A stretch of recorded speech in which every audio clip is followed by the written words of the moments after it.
Hello दोस्तों, एक बार फिर से हमारे चैनल में आप लोग का फिर से स्वागत है। और दोस्तों आज आप लोग के लिए एक धांसू वीडियो लेकर आए हैं। जो भी हमारे क्लास 12th के दोस्त हैं और जो भी हमारे दोस्त बायोलॉजी रखे हुए हैं उसके लिए खास करके हैं साहब। तो आज का जो है ना 2021 में जो भी क्वेश्चन पूछा गया है उसका जो है ना आज एक वीडियो के रूप में आप लोग को दिखाया जा रहा है, जो कि दोस्तों आपकी परीक्षा के लिए जो है ना एक वरदान साबित हो जाएगा। तो चलिए दोस्तों, और साथ ही साथ रोज़ जो है ना एक चैप्टर का ऑब्जेक्टिव आप लोग को दिया जाएगा। जो भी 40-50 ऑब्जेक्टिव होगा वो पर डे आपको मिल जाएगा। तो सारा जो है ना चैप्टर मिला के आप लोग को 1-1.5 ऑब्जेक्टिव मिल ही जाएगा बायोलॉजी का। दोस्तों तो हमारे चैनल को जो है ना सब्सक्राइब जरूर कर लीजिएगा। चलिए दोस्तों, टाइम वेस्ट नहीं करते हुए आज की जो है ना सबसे पहले ऑब्जेक्टिव का क्वेश्चन देख लेते हैं। आज क्वेश्चन आपको 70 करवाए जाएंगे और बायोलॉजी के जो भी जो है ना चुनिंदा प्रश्न है 2021 के सारे प्रश्न आज लेकर आए हैं आप लोग के बीच। चलिए पहला क्वेश्चन से देखेंगे कि ऑपरॉन मॉडल का जो है ना प्रदर्शित करता है, क्या प्रदर्शित करता है साहब? ये हो जाएगा जीन का रेगुलेशन प्रदर्शित करता है साहब। चलिए देखते हैं 2 नंबर क्वेश्चन क्या कह रहा है कि साहब निम्न में से किसका जो है ना पुष्पासन खाया जाता है? तो ये आपको पता ही होगा, जैसा कि सेब का पुष्पासन खाया जाता है। चलिए दोस्तों देख लेते हैं, थोड़ा जूम कर देते हैं ताकि आपको जो है ना अच्छा से देख पाए। चलिए देखते हैं कि डीएनए निम्न में से किसका अनुवांशिक पदार्थ है? तो ये आपको पता ही होगा, जैसा कि चलिए देख लेते हैं 3 नंबर का आंसर क्या होगा। चलिए कमेंट भी कर दीजिएगा और करते रहिएगा। चलिए ये हो जाएगा आपका बैक्टीरिया का, जैसा कि आप लोगों को पता ही होगा कि बैक्टीरिया में जो है ना अनुवांशिक डीएनए का अनुवांशिक पदार्थ होता है साहब। चलिए देखते हैं 4 नंबर क्वेश्चन से। 4 नंबर क्वेश्चन क्या कह रहा है कि पारिस्थितिक तंत्र के जो है ना सभी मतलब आहार जो होता है, जो आहार की श्रृंखला में ऊर्जा का जो प्रभाव होता है वो किस में होता है साहब? तो वो होता है आपको जो है क्या हो जाएगा साहब, ये एक दिशीय होता है।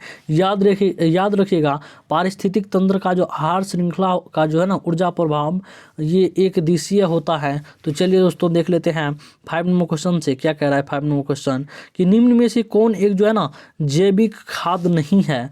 तो जैविक खाद कौन नहीं होता है साहब? ये बैसिलम थुरिजेंसिस हो जाएगा साहब, याद रखिएगा।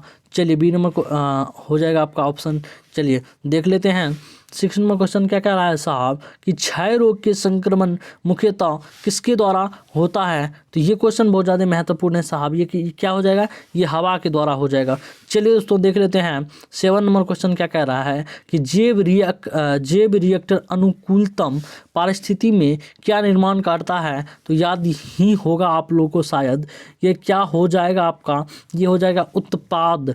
चलिए देखते हैं 8 नंबर क्वेश्चन से क्या कह रहा है। 8 नंबर क्वेश्चन क्या कह रहा है साहब? चलिए देख लेते हैं और आप लोग के बीच लेकर आ गए हैं।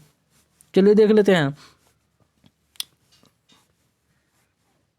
8 नंबर क्वेश्चन क्या कह रहा है। चलिए देख लीजिएगा कि किसके जो है ना बीज चूल खाया जाता है? तो ये 8 नंबर का आंसर क्या हो जाएगा साहब? 8 नंबर का आंसर हो जाएगा इनमें से सभी। जैसा कि आप लोगों को पता ही होगा जायफल में भी इसका बीज चूल खाया जाता है, लीची का भी, शरीफा का भी। चलिए दोस्तों देख लेते हैं 9 नंबर क्वेश्चन। चलिए थोड़ा है ना फोटो उतना अच्छा से नहीं है, फिर भी क्वालिटी को अच्छा कर लीजिए, आपको अच्छा से दिख जाएगा। सुनाई दे रहा है तो वो भी अच्छी बात है। चलिए देख लेते हैं SO2 प्रदूषण का सूचक है। तो ये दोस्तों आपको जैसा कि पता ही होगा कि ये लाइकेन का होता है। चलिए दोस्तों देख लेते हैं, थोड़ा स्पीड में कर लेते हैं ताकि आपका भी टाइम वेस्ट नहीं हो। चलिए 10 नंबर क्वेश्चन देखते हैं साहब कि शहद का निर्माण कौन करता है? तो शहद का निर्माण कौन करता है साहब? ये कि पता ही होगा कि कार्यकर्ता मधुमक्खी जो होता है वही करता है शहद का निर्माण। चलिए देखते हैं दोस्तों 11 नंबर क्वेश्चन क्या कह रहा है। 11 नंबर क्वेश्चन कह रहा है साहब कि निम्नलिखित में से कौन सी बीमारी मुर्गियों में होता है? तो जैसा कि आप लोगों को पता ही होगा कि एक बर्ड फ्लू आया था, और बर्ड फ्लू तो होगा ही, और बर्ड फ्लू जैसा कि मतलब कुछ ही दिन पहले आया था 2021 के आसपास, और ये हेजा भी आया था, हेजा भी होता है और रानीखेत भी होता है। तो इसका क्या हो जाएगा आंसर दोस्तों? इनमें सभी हो जाएगा। चलिए दोस्तों देख लेते हैं 12 नंबर क्वेश्चन। इडली एवं डोसा के आटा में किस सूक्ष्म जीव का जो है ना प्रयोग से बनाया जाता है? तो ये दोस्तों हो जाएगा क्या आपका, हो जाएगा ये साहब ईस्ट का जो है ना सूक्ष्म जीव का प्रयोग करके बनाया जाता है इडली एवं डोसा के आटा, ठीक ना। चलिए दोस्तों देखते हैं 13 नंबर क्वेश्चन।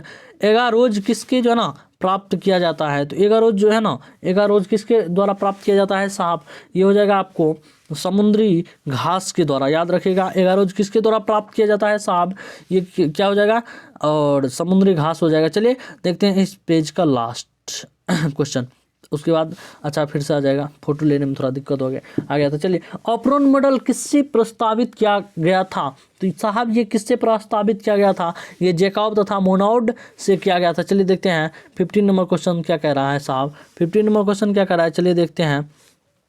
ओ भाई, चलिए दोस्तों देख लेते हैं 15 नंबर क्वेश्चन से।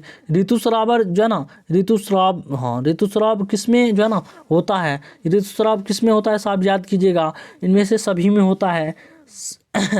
तो याद रखिएगा, मनुष्य में भी होता है ऋतुस्राव। ऋतुस्राव तो पढ़े ही होंगे 8th क्लास में, आप लोग पता ही है।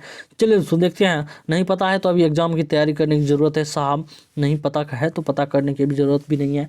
अभी आप एग्जाम को अच्छा से जो है ना तैयारी कीजिए, उसके बाद जो है ना पता कर लीजिएगा किताब पढ़ के। चलिए, द्विखंडन किस में पाया जाता है साहब, तो ये अमीबा में पाया जाता है, नहीं अमीबा में नहीं होगा, ये अमीबा और परामीशियम दोनों में पाया जाता है साहब, ये दोनों में पाया जाता है। इसका आंसर क्या हो जाएगा, सी हो जाएगा। चलिए दोस्तों देखते हैं, हम सोचे एक ही है ना ऑप्शन है, नीचे नहीं देखे थे। चलिए देखते हैं 17 नंबर क्वेश्चन क्या कह रहा है दोस्तों, 17 नंबर क्वेश्चन चलिए पढ़ के सुना देते हैं। चलिए, डीएनए अणु में साइटोसिन 18% है और एडेनिन का प्रतिशत क्या होगा, इसका प्रतिशत बोल रहा है साहब क्या होगा, एडेनिन का। और जैसा कि आप लोगों को पता ही होगा कि एडेनिन 32% होता है डीएनए के अणु में साइटोसिन के मुताबिक, तो 18% होता है क्या साइटोसिन, और एडेनिन होता है 32%। चलिए दोस्तों देखते हैं, क्लास 12th वाले के लिए तो ये वरदान साबित हो जाएगा सच में। और आज से आप लोग को रेगुलर वीडियो आता ही रहेगा, जैसा कि आप लोग को पता ही, बायोलॉजी का भी थोड़ा टाइम है, तो 10-15 दिन में आपका सारा चैप्टर का ऑब्जेक्टिव 1-1.5 ऑब्जेक्टिव आपके अपना YouTube channel Raja Babu coaching centre पे अपलोड रहेगा, तो आप लोग दोस्तों पर डे आके देख लीजिएगा। चलिए देखते हैं, विडाल परीक्षण किसकी पुष्टि के लिए किया जाता है, तो साहब ये जैसा कि पता होगा कि टाइफाइड के लिए जो है ना विडाल परीक्षण पुष्टि किया जाता है। चलिए देखते हैं 19 नंबर क्वेश्चन क्या कह रहा है कि HIV निम्न में से किस कोशिका पर आक्रमण करता है, यानी कि किस पर जो है ना आक्रमण करता है, किससे लड़ाई करता है साहब, याद कीजिए उस जमाने को। चलिए किसी जमाने को याद करने की ज़रूरत नहीं है साहब, क्वेश्चन का आंसर याद कीजिए, टी हेल्पर कोशिका को। चलिए दोस्तों देखते हैं 20 नंबर क्वेश्चन क्या कह रहा है कि ऐसे पदार्थ जिनके प्रति प्रतिरक्षा अनुक्रिया होता है साहब, ये क्या हो जाएगा, याद कीजिए उस जमाने को जिस जमाने में एंटीबॉडी हुआ करता था। तो चलिए किसी जमाने की याद करने की ज़रूरत नहीं है साहब, अभी क्वेश्चन का आंसर याद कर लीजिए। एलर्जी के कारण निकलने वाले रसायन है साहब, ये मस्त क्वेश्चन है, याद कर लीजिएगा। चलिए क्या हो जाएगा, हिस्टामिन हो जाएगा, ना कि दोनों हो जाएगा, हिस्टामिन ही होगा। एलर्जी के कारण निकलने वाले रसायन जो होता है ये हिस्टामिन होता है। चलिए 21 नंबर क्वेश्चन जो है ना कंप्लीट करवा दिए हैं 21 तक। चलिए 22 नंबर क्वेश्चन से पढ़ लेंगे अभी। चलिए, निम्न में से क्या बोल रहा है, निम्न में से बोल रहा है कि नर जो है ना 22 नंबर क्वेश्चन देखते हैं, फिर से अच्छा सेट कर लेते हैं। निम्न में से कौन नर जो ना युग्मक संयोजन कर भ्रूणपोष बनाता है, तो साहब ये पता ही होगा आप लोग को, जैसा कि द्वितीय केंद्रक जो होता है यही बनाता है आपको, द्वितीय क्या बनाता है, भ्रूणपोष, युग्मक से संयोजन कर भ्रूणपोष बनाता है द्वितीय केंद्र। चलिए देखते हैं 23 नंबर क्वेश्चन क्या कह रहा है साहब कि एक जीन जो होता है, एक जीन का जो जोड़ा दूसरे जीन की जोड़ा पर प्रभाव को दबा देता है, ठीक ना, दबा देता है, तो इस घटना को क्या कहा जाता है, इस घटना को क्या कहा जाता है साहब, उस जमाने को याद कीजिए जिस जमाने में प्रभाविता पढ़े थे आप लोग। चलिए देखते हैं 24 नंबर क्वेश्चन सुना देते हैं पढ़ के, कोई दिक्कत की बात नहीं है, आप ये नहीं समझ फिर भी छोटा कर देते, ठीक ना, जैसा कि आप लोग भी पढ़ पाए। चलिए आंसर भी दिख गया, कोई दिक्कत की बात नहीं, आंसर भी दिख गया। तो ट्रांसफर RNA में पाए जाने वाले 3 क्षारकों को क्रम जो संवेदवाहक RNA कोडॉन से बनाता है उसे क्या कहा जाता है, तो साहब उसे कहा जाता है एंटीकोडॉन। याद रखिएगा उसे क्या कहा जाता है, एंटीकोडॉन कहा जाता है। चलिए याद करेंगे उस जमाने को जिस जमाने में 25 नंबर क्वेश्चन पढ़ेंगे, उस जमाने को नहीं याद करना है अभी। चलिए देखते हैं कि वचूरेरिया जो होता है बैंक्रोप्टी जो आदमी में फाइलेरिया रोग पैदा कर देता है, का समूह क्या है? तो साहब उसका समूह जो होता है वो होता है हेलमिंथ। चलिए देखते हैं 26 नंबर क्वेश्चन कि अधिक अल्कोहल लेने से जो है शरीर का जो है कौन सा अंग सबसे ज़्यादा प्रभावित होता है? तो इसका क्या आंसर हो जाएगा? इसका आंसर हो जाएगा आपका यकृत। ठीक ना, आपने अपना गांव घर में भी सुना हो जाएगा कि ज़रा जो है ना नशा और मत कीजिए, नहीं तो यकृत आपका खराब हो जाएगा। चलिए देखते हैं 27 में क्वेश्चन हो जाएगा आपका क्या कि मेंडल के नियम का जो है ना एक अपवाद है। तो मेंडल के नियम का एक अपवाद कौन हो जाएगा साहब? ये हो जाएगा सहलंगनता। चलिए देखते हैं 28 नंबर क्वेश्चन इस पेज का लास्ट है। चलिए देख लेते हैं कि निम्न में से कौन सा यौन संचारित रोग है साहब? इसका जो है ना क्या हो जाएगा? सिफिलिस हो जाएगा, HIV। चलिए लिख देते हैं, सिफिलिस हो जाएगा, HIV हो जाएगा, एड्स हो जाएगा। चलिए तो एड्स, HIV, सिफिलिस, AIDS ये तीनों ही जो है ना आप लोग के लिए वरदान साबित होगा। सिफिलिस, एड्स और HIV ये तीनों क्वेश्चन बहुत ही ज़्यादा महत्वपूर्ण है। चलिए देखते हैं 29 नंबर क्वेश्चन से। तो चलिए देख लेते हैं टारगेट से ऑब्जेक्टिव लिए गए हैं। चलिए दिक्कत की बात नहीं, टारगेट से लिया गया है ऑब्जेक्टिव। आप भी आपके पास बुक है, कोई दिक्कत की बात नहीं है, फिर भी देख लीजिए। निम्न में से कौन से विषाणु से होने वाली बीमारी नहीं है? इसमें पूछ रहा है कि कौन से विषाणु से होने वाली बीमारी नहीं है। तो डिप्थेरिया जो होता है ये विषाणु से होने वाले रोग नहीं है। चलिए देखते हैं, जबकि मप्स और जो है मिजलिस, इन्फ्लुएंजा जो है ये तीनों विषाणु से होने वाले रोग है। चलिए देखते हैं 30 नंबर क्वेश्चन क्या कह रहा है साहब? याद कीजिए उस जवानी को जिस जवाने में आप निम्नलिखित में से कौन पशुपालन में सम्मिलित नहीं है। तो पशुपालन में सम्मिलित क्या नहीं होगा? तो ये कार्बनिक खेती थोड़े ना पशुपालन में सम्मिलित होगा, ठीक ना। जबकि मधुमक्खी पालन, कुक्कुट ये तीनों ही हो जाएगा आपका, ठीक ना। क्या हो जाएगा? मधुमक्खी पालन ये पशुपालन में सम्मिलित हो जाएगा, ठीक ना। जबकि कार्बनिक खेती अलग चीज़ है, पशुपालन अलग चीज़ है साहब। चलिए देखते हैं 31 नंबर क्वेश्चन क्या कह रहा है साहब कि निम्नलिखित में से किसका जो है ना संबंध माइक्रोबायोलॉजी से है? क्या बोल रहा है? माइक्रोबायोलॉजी से किसका संबंध नहीं है, ठीक ना। 31 नंबर क्वेश्चन देखिएगा साहब, ये कौन हो जाएगा? आनुवंशिकता का नियम, ये माइक्रोबायोलॉजी से जो है ना संबंध नहीं है। चलिए देखते हैं 31 नंबर का आंसर क्या हो जाएगा? स्टीफेंस हेल्स हो जाएगा, स्टीफेंस हेल्स। तो चलिए ये माइक्रोबायोलॉजी से संबंधित नहीं है। चलिए देखते हैं कि 32 नंबर क्वेश्चन, एंटीकोडॉन्स किस में पाया जाता है साहब? तो याद कीजिए उस जमाने को जिस जमाने में आपका जो है ना पढ़ाई चल रहा था। तो tRNA हो जाएगा, tRNA हो जाएगा। चलिए देखते हैं 33 नंबर क्वेश्चन क्या कह रहा है साहब कि मेंडल ने प्रतिपादित किया था। तो ये आपको पता ही होगा साहब, क्या प्रतिपादित किया था? तो आनुवंशिकता का नियम का पालन किया गया था। ये 10वां में भी आप लोग पढ़ चुके हैं। चलिए देखते हैं कि 34 नंबर क्वेश्चन, पृथक्करण के सिद्धांत जो है ना को और क्या कहते हैं साहब? तो इसको क्या कहा जाता है साहब? इसको कहा जाता है युग्मकों के शुद्धता का नियम। क्या कहा जाता है इसको? युग्मकों का शुद्धता का नियम। चलिए देखते हैं दोस्तों 35 नंबर क्वेश्चन क्या कह रहा है कि नई प्रजाति जो है ना, नई प्रजातियों का जो निर्माण का जो महत्वपूर्ण कारक क्या हो जाएगा साहब? ये हो जाएगा आप लोग को उत्प्रेरण हो जाएगा, ठीक है ना साहब। चलिए देखते हैं दोस्तों, अगला पेज उल्टा लेते हैं, तब तक आप लोग देखते रहिएगा, कोई दिक्कत की बात नहीं है। एक बार सेट कर लेते हैं 36 नंबर क्वेश्चन से। एकिडीना क्या है साहब? चलिए एकिडीना क्या है साहब, ये देखिएगा। एकिडीना क्या हो जाएगा साहब? ये हो जाएगा दोस्तों योजक चिन्ह। क्या हो जाएगा? योजक चिन्ह हो जाएगा। चलिए देखते हैं, आगे और बढ़ते हैं। डोडा है, और याद कीजिए उस जमाने को जिस जमाने में आप डोडा के बारे में पढ़े होंगे। चलिए डोडा क्या है? डोडा क्या हो जाएगा साहब?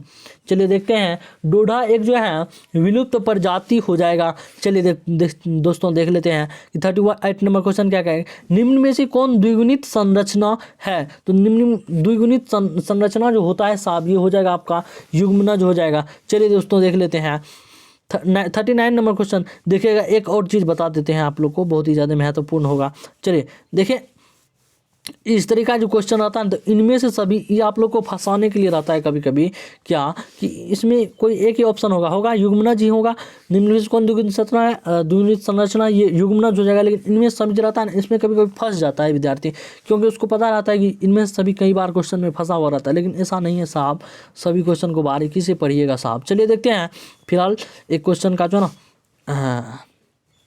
ये बताना बहुत जरूरी है। चलिए 39 नंबर क्वेश्चन देखिएगा साहब क्या कह रहा है कि निम्न में से कौन पौधा जलोदभिद है। और जैसा कि आप लोगों को पता ही होगा कि सिंघाड़ा एक जलोदभिद जो है ना जो पौधा होता है। और क्या, चलिए 40 नंबर क्वेश्चन देखते हैं। आज 70 क्वेश्चन करवाएंगे जिसमें 40 क्वेश्चन हो गया है 35% के आसपास।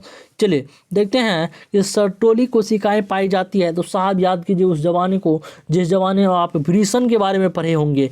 चलिए सर्टोली कोशिकाएं किस में पाई जाती है, ये विषण में पाए जाते हैं। चलिए मनुष्य में गुणसूत्रों की संख्या क्या होता है साहब, ये क्वेश्चन बहुत ज़्यादा महत्वपूर्ण है और बहुत अच्छा भी क्वेश्चन है। ये सब क्वेश्चन पूछे जाने वाले की संभावनाएं बनी रहती है। चलिए साहब क्या हो जाएगा इसका आंसर याद कीजिए। उस जमाने में जिस जमाने में 44 + XY हो जाएगा, ठीक ना। तो चलिए आगे और देखते हैं।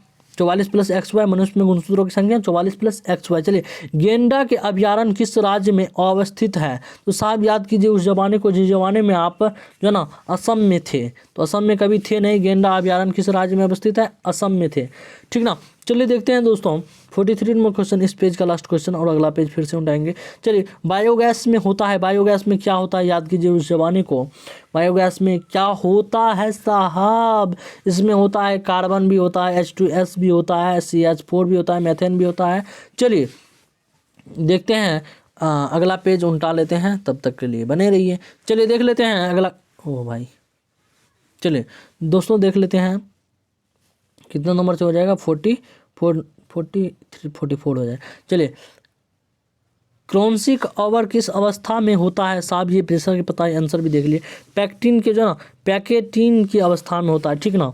चलिए दोस्तों देख लेते हैं 45 नंबर क्वेश्चन क्या कह रहा है कि PCR से किसकी जांच की जाता है। तो साहब PCR के जो ना PCR से जो है इसका HIV का जो ना जांच होता है साहब, ये एक प्रकार का क्या होता है। चलिए 46 नंबर क्वेश्चन देखिएगा साहब क्या कह रहा है, बहुत मस्त क्वेश्चन है। देखिएगा कि प्रत्येक जीवित जो होता है पादप कोशिकाएं से पूर्ण पौधा बन जाता है, इस गुण को क्या कहा जाता है साहब, इसको टोटिपोटेंसी कहा जाता है। चलिए देखते हैं कि 47 आवृत जीवी पौधों में जो ना भ्रूणपोष में गुणसूत्रों की सूत्र जो है ना गुणता क्या होता है। तो साहब ये हो जाएगा आपका 3N। क्या होता है, आवृतजीवी पौधों में भ्रूणपोष में गुणसूत्रों की जो सूत्र गुणता होता है, 3N हो जाएगा। चलिए दोस्तों देख लेते हैं कि जब संतति यानी कि जब संतान की उत्पत्ति में एकल जनक जो होता है द्वारा होता है तब यह क्या कहा जाता है, ये अलैंगिक जनन कहा जाता है। ये पहला ही चैप्टर है आप लोग का। चलिए दोस्तों देखते हैं 49 नंबर क्वेश्चन क्या कहता है साहब। 49 नंबर क्वेश्चन कहता है कि मानव युग्मकों में गुणसूत्र की जो है ना संख्या कितनी होती है, ये 23 होता है, ठीक ना। चलिए दोस्तों देखते हैं क्या होता है। 15 नंबर क्वेश्चन क्या कह रहा है कि रेस्ट्रिक्शन है, ठीक ना, रेस्ट्रिक्शन एंजाइम है ये साहब, इनमें से सभी हो जाएगा। ये क्वेश्चन भी ISO-RI बम HI हिंड HI। चलिए अगला क्वेश्चन जो ना अगला पेज उल्टा लेते हैं, कोई दिक्कत की बात नहीं है। चलिए थोड़ा सेट करने में, चलिए कोई दिक्कत की बात नहीं, अगला बार से सेट करके ही रहेंगे, पूरा एकदम फिट मस्त बना देंगे वीडियो। अब इस बार जो है ना पहला जो है ना, इसलिए राष्ट्रीय उद्यान में सुरक्षा प्रदान की गई है साहब। और कौन सी सुरक्षा प्रदान की गई है साहब, ये आपका हो जाएगा A और B दोनों, यानी कि फ्लोरा की और फाउना की दोनों हो जाएगा। ये दोनों ही हो जाएगा, फ्लोरा की और फाउना की दोनों ही हो जाएगा। चलिए दोस्तों देख लेते हैं अगला क्वेश्चन क्या हो जाएगा आपका। द्वितीयक उत्पादकता किससे संबंधित है। तो याद कीजिए उस जमाने को जिस जमाने में आप जो है ना इसका आंसर जो है ना नहीं होगा। द्वितीय उत्पादकता ये तीनों ही नहीं है, ये तीनों नहीं है, इसका आंसर इनमें से कोई नहीं हो जाएगा। चलिए दोस्तों देख लेते हैं कि 53 नंबर क्वेश्चन क्या हो जाएगा कि पास्चुराइजेशन में गर्म करते हैं। तो साहब इसमें क्या चीज़ गर्म किया जाता है साहब, केवल दूध इसमें गर्म किया जाता है, ठीक ना। चलिए देखते हैं कि 54 नंबर क्वेश्चन क्या है कि प्राग भित्ति होती है, ये क्या होता है साहब। याद कीजिए उस जमाने को जिस जमाने में आप द्विस्तरीय के बारे में पढ़ते थे। चलिए देखते हैं कि 55 नंबर क्वेश्चन क्या कह रहा है कि टी लिम्फोसाइट उत्पन्न होता है, ये किस चीज़ से उत्पन्न होता है। ये होता है आपको किस चीज़ से उत्पन्न, ये होता है आपको अस्थि मज्जा से उत्पन्न होता है साहब। चलिए देखते हैं कि 56 नंबर क्वेश्चन, इसके बारे में ऊपर भी पढ़ते हैं। चलिए, इसोआरआई एंजाइम का स्रोत होता है साहब, ये होता है आपको इसोल हो जाएगा, ठीक ना। चलिए, इंग्लिश उतना आता नहीं, इंग्लिश उतना ठीक है, ई है सोल, इंग्लिश उतना भारी भी नहीं है, कोई दिक्कत की बात नहीं है, आप लोग भी पढ़ सकते हैं। चलिए, निम्न में से कौन से कीट भक्षी पौधे हैं, ये साहब क्या हो जाएगा, ये दोनों ही हो जाएगा, ए और बी दोनों, डोमसरा और नेफेथिन्स दोनों हो जाएगा। चलिए देखते हैं, और अब कुछ ही बचा है, और अब 70 क्वेश्चन ही करना है आज, ठीक ना। देखते हैं 58 नंबर क्वेश्चन से होगा कि निम्न में से कौन उभयलिंगी प्राणी है। तो उभयलिंगी प्राणी कौन है, याद ही होगा आपको, केचुआ हो जाएगा, केचुआ, जोक, ये सब जो है ना उभयलिंगी प्राणी है। और ये क्वेश्चन बहुत ज़्यादा पूछे जाने की संभावनाएं बनी रहती है, कई बार दोहराया गया है ये क्वेश्चन। चलिए 59 नंबर क्वेश्चन देखिएगा कि क्लोरेला निम्न में से क्या है, ये साहब क्या हो जाएगा, एकल कोशिका प्रोटीन हो जाएगा, ठीक ना, एकल कोशिका प्रोटीन हो जाएगा। चलिए सुना दिए पढ़ के, कोई दिक्कत बात नहीं है। चलिए उसको देख लेते हैं। 60 नंबर क्वेश्चन क्या कह रहा है कि क्राइजिन बॉल कृमि से किस फसल को बचाया जा सकता है। तो साहब ये जो हो जाएगा कपास हो जाएगा। चलिए दोस्तों देख लेते हैं 61 नंबर क्वेश्चन देख लेते हैं। 61 नंबर क्वेश्चन में क्या कह रहा है साहब कि निम्न में से डीएनए में कौन से प्योरिन बेस है। तो साहब ये क्या हो जाएगा आपका, ये एडेनिन और ग्वानिन हो जाएगा। चलिए ग्वानिन है, सॉरी। चलिए देख लेते हैं साहब 62 नंबर क्वेश्चन, कैंसर किस कारण से होता है। तो साहब ये क्या चीज़ के कारण कैंसर होता है, ये आप लोग को बहुत जो है ना पता ही होगा कि ओकनोको जीन के कारण जो है ना इसके द्वारा ही होता है, ठीक ना। चलिए दोस्तों देख लेते हैं, 2 ही क्वेश्चन बचा है, 2 ही क्वेश्चन को कवर कर लेंगे। चलिए दोस्तों देख लेते हैं कि सूक्ष्म प्रजनन से क्या संभव है साहब। सूक्ष्म प्रजनन से क्या संभव है, अलैंगिक प्रजनन संभव है, ठीक ना। चलिए दोस्तों देख लेते हैं 64 नंबर क्वेश्चन, आरएनए से पैरामिडिन में पाया जाता है साहब। ये पता ही हो जाएगा कि आपको साइटोसिन और यूरेसिल जो है ना, ये सी नंबर आपका हो जाएगा। चलिए देख लेते हैं और आगे की ओर बढ़ते हैं, लास्ट पेज और आखिरी पेज। चलिए आज के लिए अभी बचा है ढेर सारे क्वेश्चन। चलिए सेट हो गया। चलिए, ट्रिम्पिल एंटीजन टीका का उपयोग किसके लिए किया जाता है साहब। ये क्वेश्चन बहुत ज़्यादा महत्वपूर्ण है, इस क्वेश्चन को भी याद रखिएगा साहब। ये हो जाएगा टाइफाइड के लिए ट्रिम्पल एंटीजन टीका का उपयोग किया जाता है, उपयोग नहीं किया जाता है साहब। ये क्वेश्चन भी ध्यान से पढ़ना बहुत ज़्यादा जरूरी है। जबकि आपको क्या हो जाएगा, जबकि आपका टिटनस और जो है प्यूरिस और डिफेंथेरिया, ये तीनों का उपयोग किया जाता है किसके लिए, ट्रिम्पल एंटीजन टीका का उपयोग किया जाता है। और ये तीनों ही हो जाएगा जिसमें बड़ा बड़ा टिक लगा है। और टाइफाइड के लिए ट्रिम्पल एंटीजन का उपयोग नहीं किया जाता है। चलिए साहब देख लेते हैं 66 नंबर क्वेश्चन क्या कर रहा है साहब। 66 नंबर क्वेश्चन, निम्न में से कौन ग्रीन हाउस की गैस नहीं है साहब।